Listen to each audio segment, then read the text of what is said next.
Hello everyone! In this video, I'll show you how to activate your Leica mobile SIM card in the Netherlands.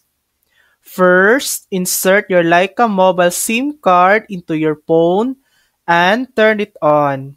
Wait a few moments until you receive an activation confirmation message. If you're using an eSIM, simply scan the QR code that Leica Mobile sent you and follow the on-screen steps to complete setup.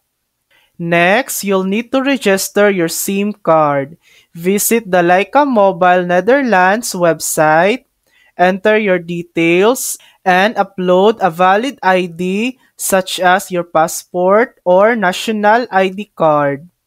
Once your registration is verified, your SIM will be fully activated and ready to use. And that's it.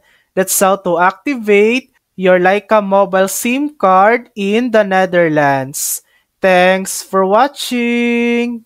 If this video helped you, please like and subscribe for more helpful tutorials.